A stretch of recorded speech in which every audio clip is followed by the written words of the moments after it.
Okay, so hello. Today we're going to be discussing Holiday and Resnick Chapter 25, Voltage, Current, and Resistance, okay? We're basically going to circle back to Ohm's Law, which is V equals I times R, and power, which is voltage times current. Also understanding the units in which these come in, okay? So voltage is voltage, obviously. Current is amperes. And resistance is going to come in ohms, yes? Now we have power, that's going to come in watts.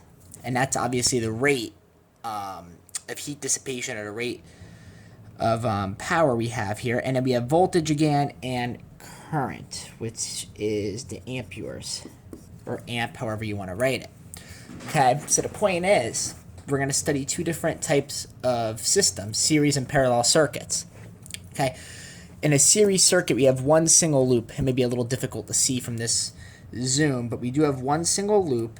And now if I cut that loop at any point along the circuit, it'll no longer be a closed circuit. It'll now be an open circuit, and the light bulb won't light, just like a switch on the wall.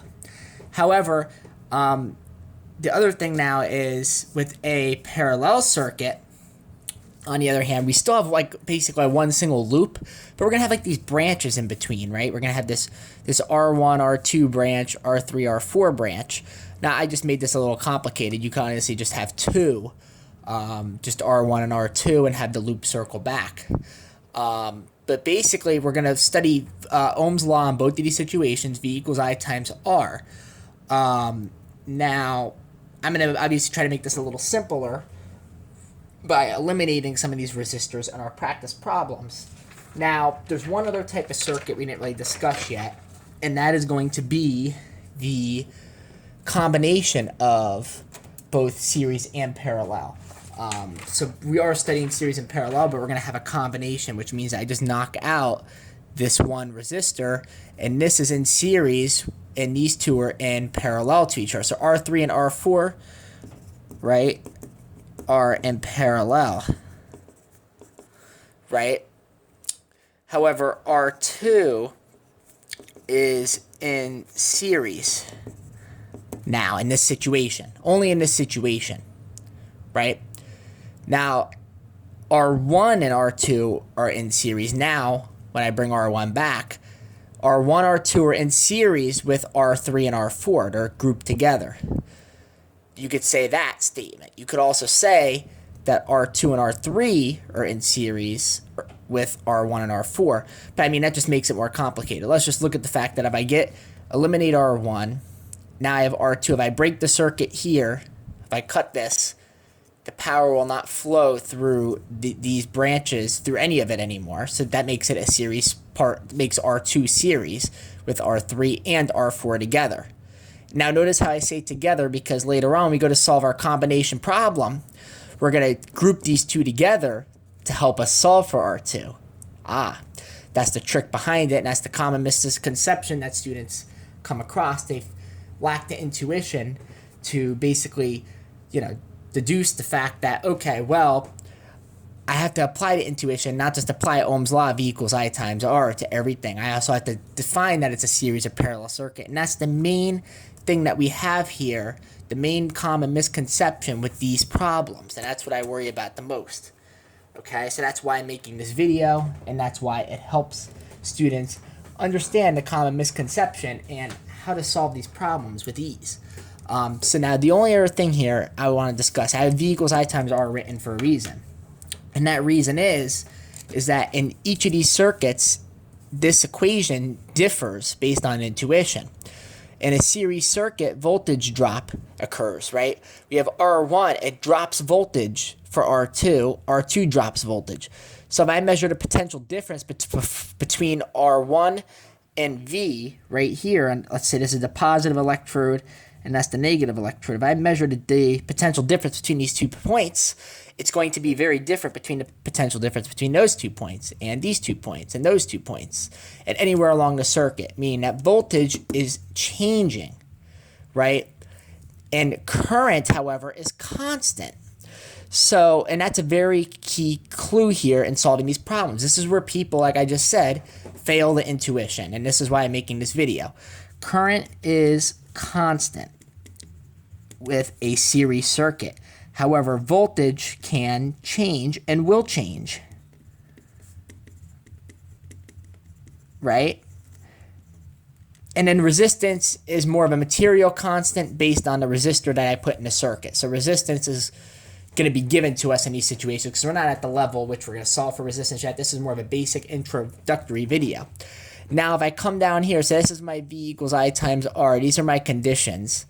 If I come down here and look at the conditions for my V equals I times R in a parallel circuit, okay, I'm going to notice that, and now this was for the condition where I blocked this. So technically, R1 and R2 are in series with R3 and R4, if you want to think of it that way.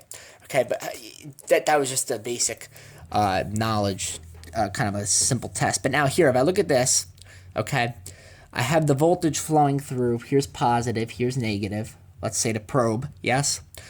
The voltage in the system, this is where students get confused, okay? Now, this is a little bit of a complex circuit for introductory, just because I have 4 resistors. It kind of throws students off, and they may not see it, because we could draw these in different ways, and if you look at a different video or study different ways that circuits can be drawn, this can be drawn in a couple different ways, actually, and I'm not going to go through them now, but it may help with seeing it. This is probably the best way, in my opinion, because like I said, if I just block out R1, I see that R2 is in series now with R3 and R4. However, R3 and R4 are parallel to each other. If I cut out R3, the current will still flow through this circuit, right, through R2, R4, and back to the negative post. If I cut out R4, it'll just go through R3 instead. That's the path here, and that's the garden hose. If you want to picture a garden hose in your head and connecting different ports up, will the water still get to this point? And yes, it will, because I did not cut the circuit between R3 and R4. I didn't cut it here. I cut either one of these resistors out, and that makes this a series portion here. If I cut this, the water will just flow out and it would never make it back. So that, not to go, to digress too much off topic, but the point here is I have voltage equals I times R. Yes. Once again, voltage in this circuit, so ignoring these conditions, or I mean, not are correct, but they're true to be, but the voltage in this circuit, do you really think the voltage will change in this circuit? No, the voltage will be constant. Now, the voltage is constant between 2 consecutive parts, between R1 and R2. The voltage doesn't change between R3 and R4. However, the current will divide, and it'll change. I use the delta symbol. It'll change based through these circuits. However, that's what makes this really useful in our toolbox, knowing just the intuition behind this. Okay, so now I'm going to jump to an example. And this is now a series example. So we'll start with a series, then we're going to go to a parallel, and then we're going to go to a combo. So starting with the series circuit, okay, the very first thing I look at, and let me just get another piece of paper to block this up so we don't get a little confused, scrap paper here. So let's just look at this first, okay?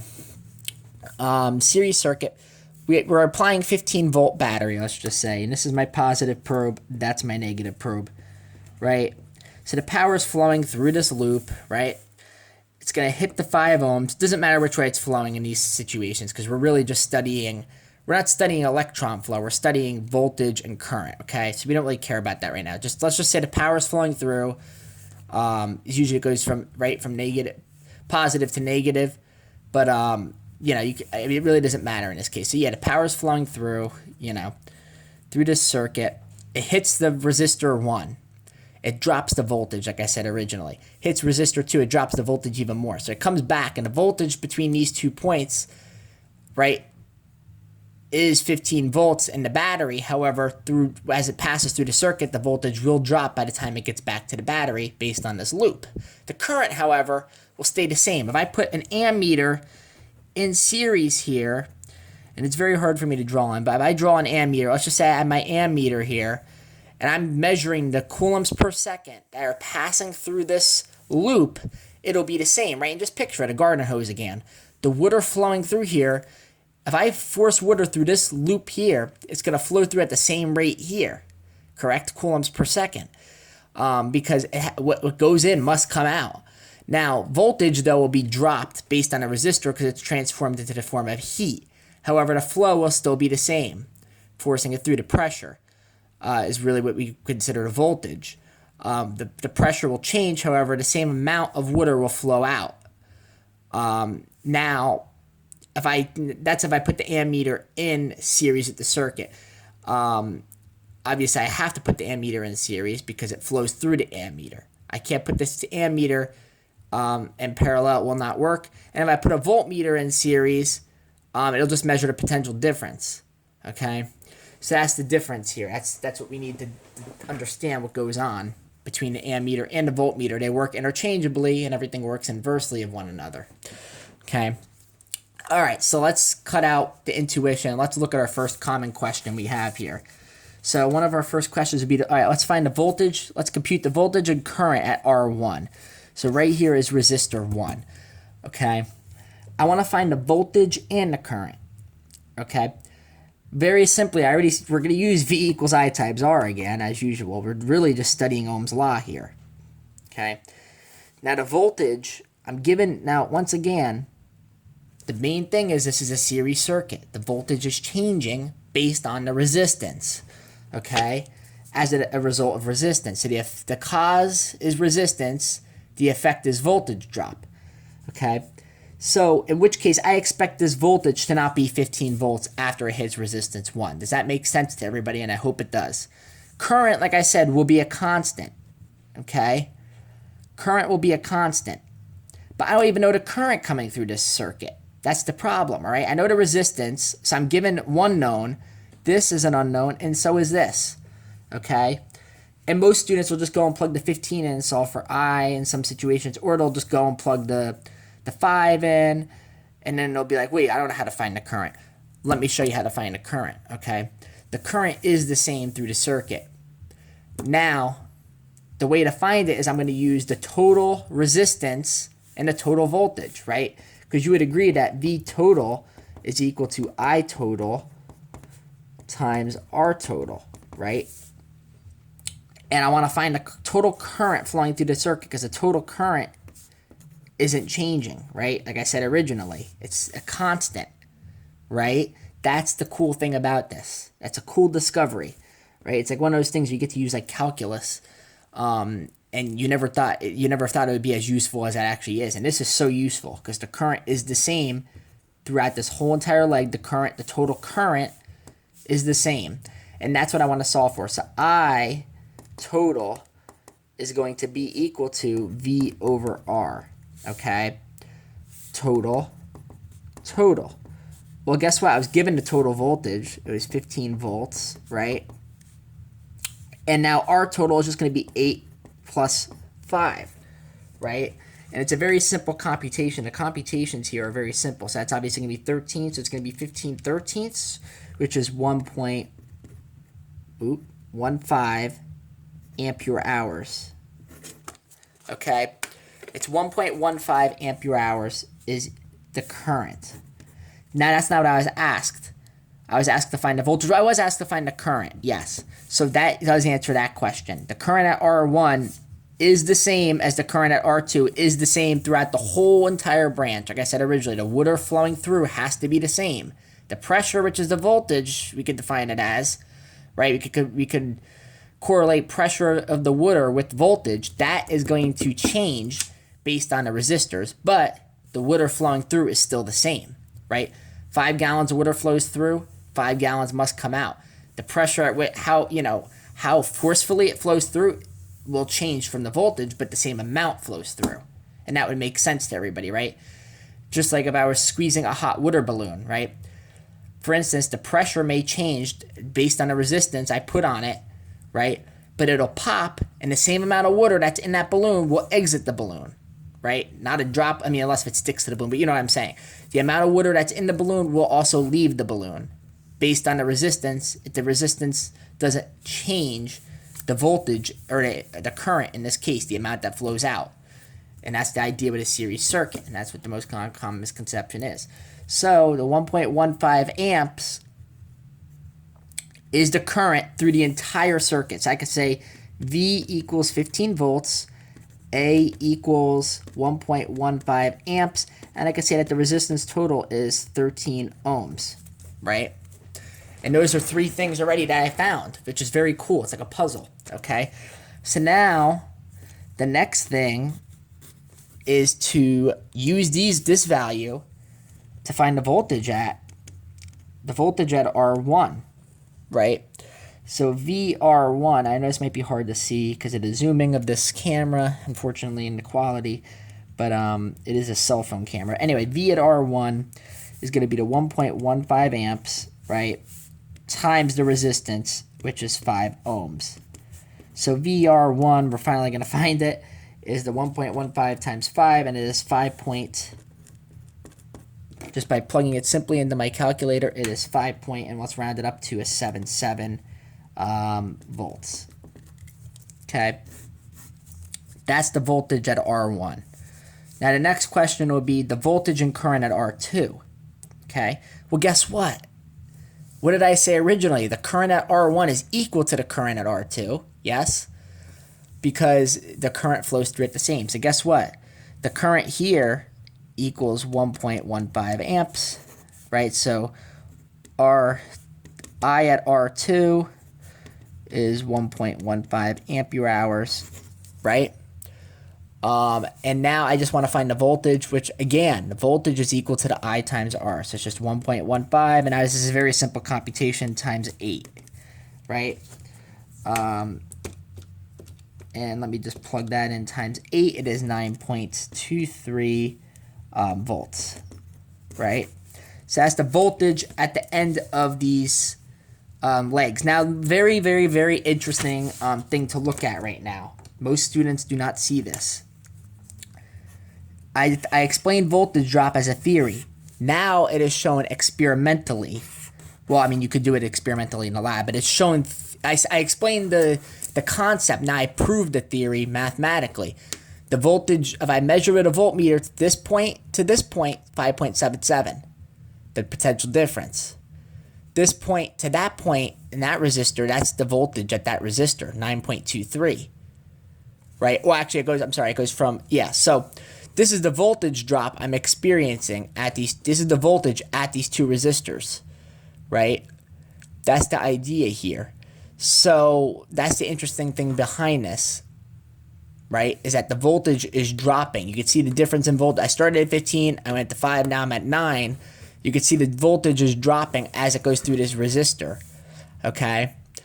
And that's the interesting thing about it, okay? And I could even find the voltage drop of both of these. That would be another good question, both resistors, and that would be 5 plus 8, which was 13.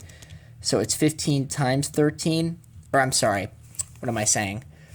I want to find the voltage drop. I know the current is 1.15 because it stays constant, times 13, and that is 14.95, which is basically rounds very, very close to 15. So that shows that the voltage is dropping through the resistance, and it is equal, and that verifies my answer. Now I come down to voltage current of the system.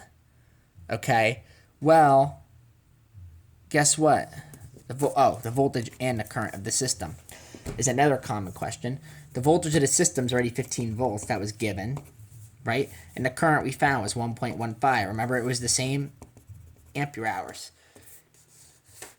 Now, the power rate of heat transfer of R1, that's another question we'll come across. The power and rate of heat transfer through R1. So the power equals, and I remember we discussed this on our very first slide, voltage times current, okay? So it's V times I. And this is measured in watts power. This is obviously volts, and this is current in amps, right? And that's what gives me watts.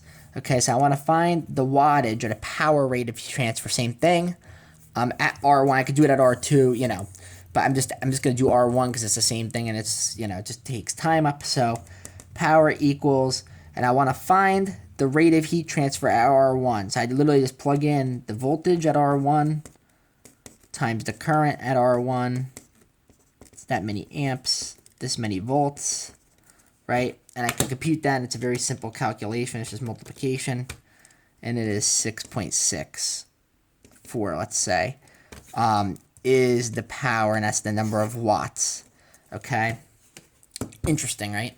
So this is the series circuit, okay? Very simply, if I cut it at any point, now I can draw all over it because it's scrap.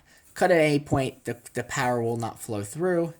And the main idea is to understand that the current is a constant throughout the whole loop, right? So this is locked. This will never change. And the voltage of the total system is that, and that's the resistance of the system. So if the current is locked, I could find the voltage at any resistor at any part of the circuit, okay? And I can find the power, wattage drop. So that's the series circuit. Now I'm going to move into the parallel circuit. Okay, the parallel circuit comes with its boatload of questions too, and I changed this one up. Okay, I started this one, made it a little complicated. I blocked out a couple resistors. But notice that both R1 and R2 and R3 are in parallel. R4 is also in parallel. Or I guess the real question is R4 in parallel? Well, really it isn't. It's in series. Okay, and that's what makes this a little more challenging of a problem. But what I'm going to do is I'm going to save that for the next problem, the combination. So we're just going to pretend that R4 is just a standard leg. We're not going to ask any questions on R4. It's just going to be R1, R2. I don't even think I asked questions on R3. It was just to make sure the complications of how these circuits can get. Because you can put as many resistors, as many light bulbs as you want in line with this.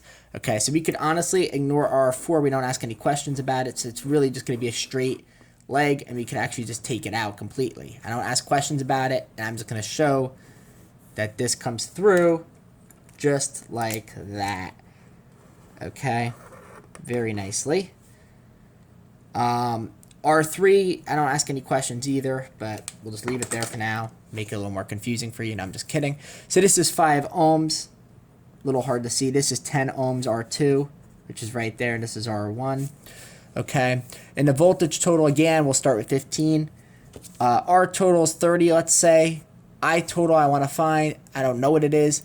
V total is 15 volts, okay? So this is where it gets, it could get a little confusing here, okay?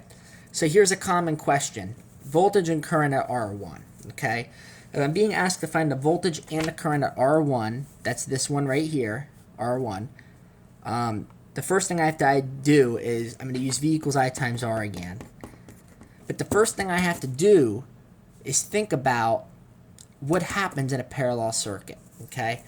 So I have all 3 of these resistors in line with one another. And in fact, actually, let's just take out R3 because we actually do need to know the resistance on it, and I'm not even going to use it. So let's just pretend R3 is not even there. So let's just redraw our little diagram, okay? Because I did plan to put more in, but this is we're not at that level yet. So if I redraw this, I have R1 right here, R2 right there, and R1 equals 5 ohms, R2 equals 10 ohms. Now what's going to happen is we have voltage drop, or do we? We do not have voltage drop, but we have current drop right now that we have to worry about. Okay? So the thing is, between these two, I'm dividing the current up in this circuit. The voltage I start with is 15 volts. So now this one's quite the contrary. Instead of voltage changing, now current will be changing because I'm dividing it up amongst the circuit. Okay? So, which case, voltage is locked as a 15 volt constant. It is locked. Current, however, will change after it goes through R1 and R2. So, if voltage is a constant 15 volts, V equals I times R, and I want to solve for the voltage and current at R1. So, right away, the voltage is already 15 volts at R1, coming to it. Now I want to find the current, okay? So V equals I times R. So I want to rearrange V equals I times R. I'm going to solve I at R1 is equal to V over R, okay? Which is 15 volts over the resistance at R1 is 5 ohms, okay? Well, 15 over 5 is a simple 3 ampere hours. Okay? So there's 3 amps running through this leg right here. And we have 15 volts coming through. Alright? So that's the way you have to solve this. It's like a puzzle again. The only way I could solve it is knowing that 15 volts carries through. Right? And I'm finding my current after it hits that resistor.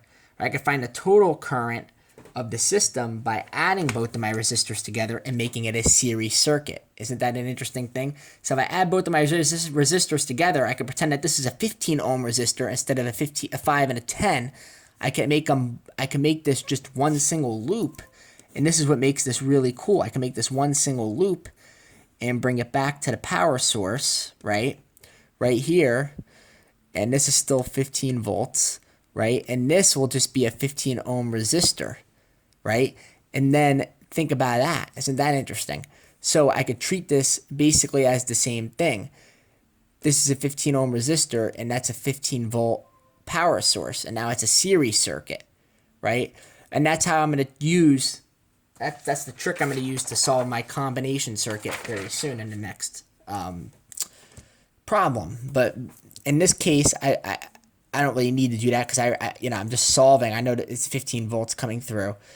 And I know, there's obviously voltage drop, but we're not going to solve for voltage drop. We're just going to solve for the current right now. I'm not even going to worry about the voltage drop, but in which case we could just use that for now. So we know right away that it's 3 amps flowing through this one, right?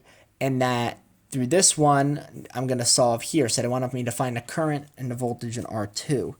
So same thing, I'm going to use IR2 equals V over R. And once again, I have 15 volts over the resistance of 10 ohms, right? So instead now I got 15 over 10, and that's going to be a 1.5, right? And I don't even know why I had to plug that in. It's a very simple calc. But you're thinking of 10 things at once while you're making these videos. So that's a 1.5, and that's a 3 amp. Isn't that interesting? So now if I wanted to solve, I should prove this correct. If I make this a series circuit like I did, and I have a 15 ohm resistor and a 15 volt, right? Power source. In which case, if I use that, that's a little different in which case, but it's going to get me a different value, wouldn't it? So the interesting thing is it does get me a different value, and this is another misconception we have. The reason why this doesn't work is because guess what? And this is a misconception. This is why I tried to bring this about. This is not 15 ohms. I added these two together, 10 and 5. Guess what, though? Even though it sounds like it would be feasible, right? Why can't I just put a 15 ohm resistor there and combine them together? Guess what? That's not how it works, though, unfortunately. Because when we add resistors in parallel, 1 over R total must be equal to 1 over R1 plus 1 over R2 plus 1 over Rn, depending on how many you have. So the idea here is 1 over R total is going to be equal to the 1 over 10 plus the 1/5, okay? And the 1/10, so it's 1/10 plus 1/5 instead, and that's 0.3, right? So we'll make that 0.3 equals 1 over R total. And then 1 over 0.3 is a 4.5, I believe. Or wait, I'm sorry. It is 3.3. Okay. 3 repeating. That's my resistance total. Now, if I want to solve for the total current again, look, 3 plus 1.5 is 4.5, because that's my total current, because remember, it's dividing the current up. So these two, the summation of these two should be the total current running through the whole entire loop, correct? And guess what? I'm able to prove that by saying, well, the resistance total is 3.333 throughout the entire circuit. So guess what that means? If that's the resistance total, so the resistance total in the system is 3.3 ohms. And guess what? V equals I times R again. 3.33 ohms, right, is my resistance, which is interesting, right?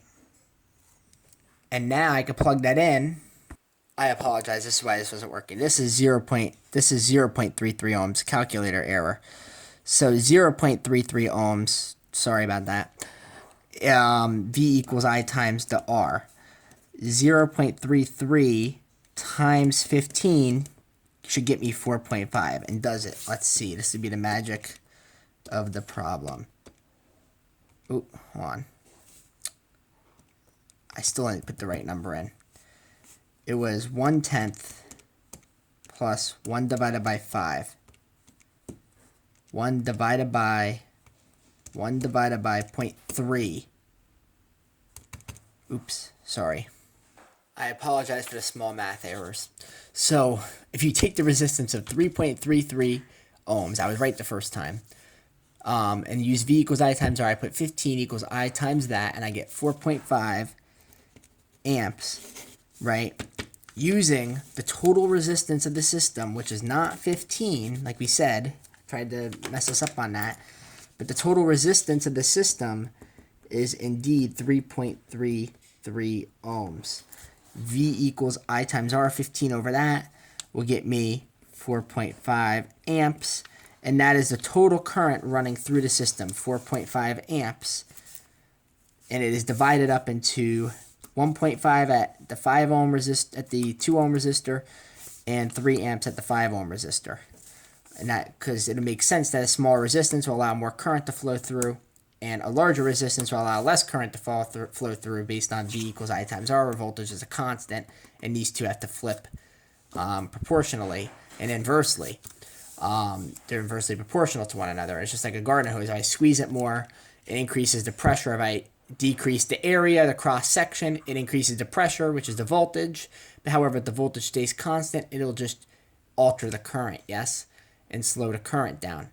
And so that's the idea here. So by dividing these two up, they'll have different currents, which is 4.5, the total of them. 3 plus that is also equal to 4.5. So it proves that the math holds true, that the total current between these two could just be simply added together. And by using the total resistance of 3.33, I could also get the total current by using V equals I times R. So it's an interesting thing. So the total voltage of the system is 15 volts right now. But the current of the system, like we said, we just solved for it the other way, is 4.5 amps. Or you could use the total, the V total equals I total times R total, right? And that is the 15 equals, the I total was what we wanted to find, and the resistance was the 3.33 ohms found from using the inverse calculation. Only in parallel circuits that R total is equal to 1 over R1 plus 1 over R2 plus 1 over Rn. Just for parallel circuits, that's the resistors in parallel only. In series, you just add the resistors together. In parallel, you cannot do that. So that was the common misconception we would have here, and it'll come back when we go into the next problem. But really quickly, the power and rate heat dissipation of the system. Once again, you're just going to use P equals IV, which is voltage times the current, yes. And when you use that, you're basically going to get that the current of the system again was 4.5 times 15, right? And whatever that comes out to, 67.5 is the wattage of this system. And then the power and rate heat dissipation at R1. Once again, I'm just going to use the same thing. I'm going to use IV, right? However, the current at R1 is different, right? So the current at R1 was 3 amps. I'm going to use 3 times 15 volts was a constant, and that will get me, what, 45 watts. And now the interesting thing is 45 watts is less than this, so the summation of the power should be equal to the total power of both resistors. So if I use the 1.5 from resistor 2, right, the 10 times 15, what do I get? I get 15 times 1.5, and I get 22.5, plus 45, and look what that gets me. Right back to that. So that's just another way of checking your work. Okay, so that's the parallel circuit for you. It's a little more complicated, and there's a couple different things you can do to find a resistance. I found a resistance by finding current and just adding the two currents together to get the 4.5, right? I found the current that way. Or I can find the current using the total resistance like I did over here. It requires a little bit more work to get the 3.33. And then using the total voltage, 15 over that gets me to 4.5 amps. So there's a couple different ways you can do it. It's a little more complicated on the level of that. Now we're really going to quickly move into a combo circuit, and then that'll be it for today. Now the combo ones I love because we combine both series and parallel. Series is more elementary, whereas parallel is a little more complicated, as we saw in the last problem. This is a very cool problem because what I'm going to do here is I want to find the voltage at R1 and the current at R1. And this is R1 here. This you would agree is in series. These two are in parallel to one another. However, R1 is series with R2 and R3 put together. So if I cut both R2 and R3 out, then the circuit's, also open. Now the interesting thing here is I'm asking for voltage at R1, right? And obviously the voltage at R1 is going to change because it's in series. It's not constant like we discussed in our original, when we deduced the first part of this video. We said that voltage will change in series. Current, however, is constant. Voltage will change is constant between these two legs. However, the current is divided up. Now, you would think that, okay, let's just plug and chug and I'll solve for R1. But I don't have current, and I only have the voltage of the full system. I'm given resistance. I have two unknowns here. The cool thing is I could really just solve for current of the system, right? Because you would agree that the summation of the current between R2 and R3 added together would be equal to the current through R1. So again, in the last problem, there's two ways I did this. I could do the total resistance and the total voltage to get the total current, or I could just add the currents of both R2 and R3. Now, the interesting thing is in this problem, I'm asked to find the current at R2, so I might as well just solve for it using the traditional way. So I want to find, let's skip to this problem first because it's actually easier to solve this one. That's the thing with voltage current problems. Sometimes it's easier to solve one part first quicker than the other, and that's another part is intuition. You got to sit there and balance things out and say, well, what do I do know and what do I not know? So voltage and current through R2, yes? The voltage is going to be the same. However, the best thing to do is solve for the current.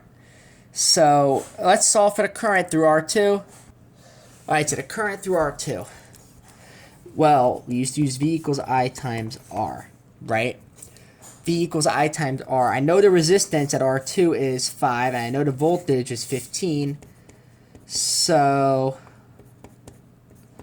I times 5, and guess what? The current is going to be 3, right? Amps. So my current going through R2 is 3. So I answered one of my questions already. Yes? If I know the current going through R2, I could also find the current going through R3, right?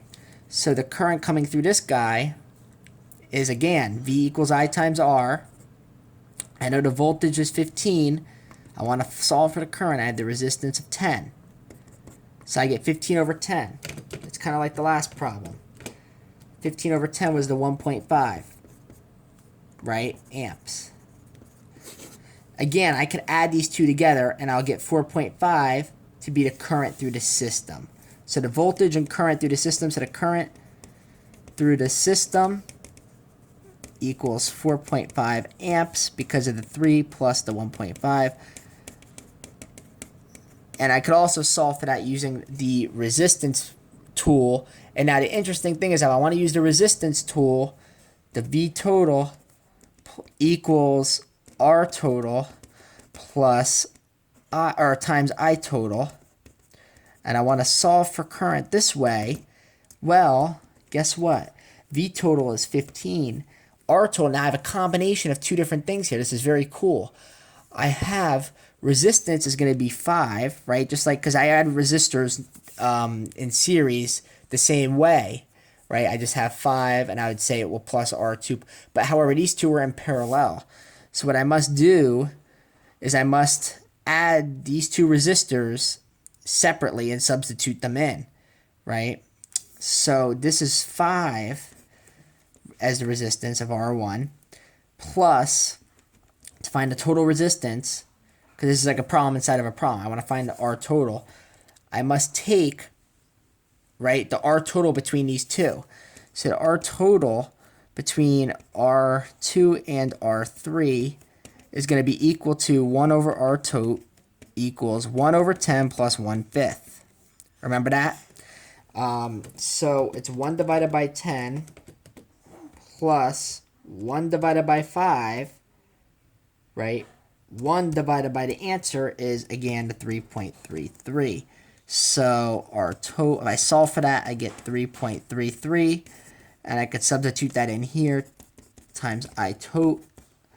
So the current total should be 4.5, right? So I get 5 plus 3, or 5 plus the answer, right? And I get 15 divided by the answer, right?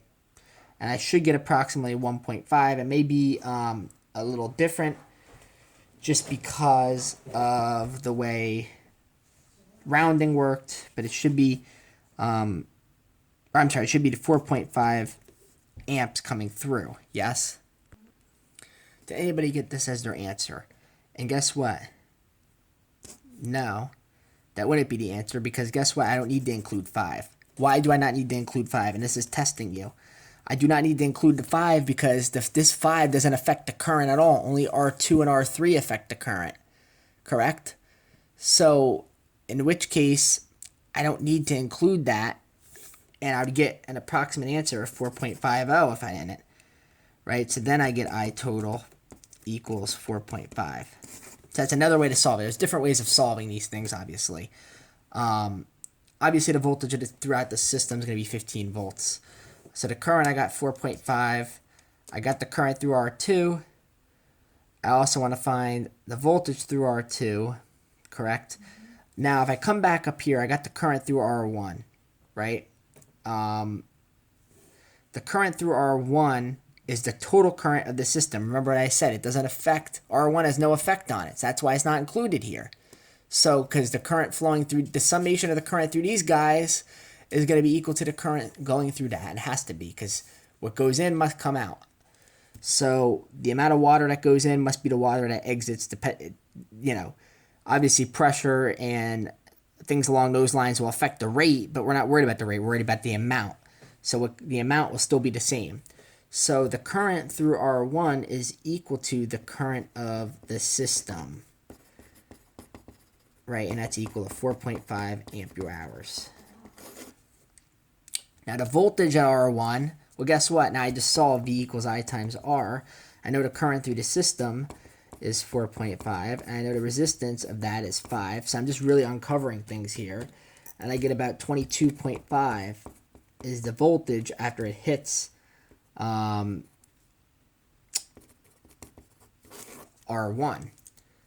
Now the other trick question is voltage through R2 and the voltage current through the system. But so really just the voltage and current through R2, right? We found 3 amps, correct? But now the thing is, the voltage isn't affected by those. So the voltage is equal to the voltage drop of this. This is, I just said 22.5 volts, right? Obviously the current flowing through there, right? I have voltage. I want to find the voltage. I'm given the current of 3 amps for R2, right, times the resistance.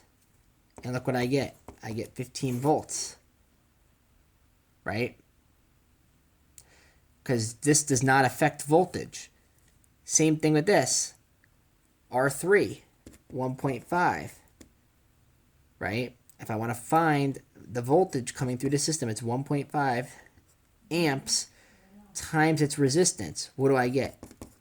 15 volts. Isn't that interesting? So these don't affect the voltage. They only affect the current. This doesn't affect the current. This affects the voltage. That's why they're not included in certain calculations. That's why you have to know to eliminate things at certain times. So today we really studied. Let's just go through everything today. Today we really studied how voltage and current are interchangeable and how they work differently in the system, and resistance. Resistance really didn't matter much at all. It was just a material constant, yes?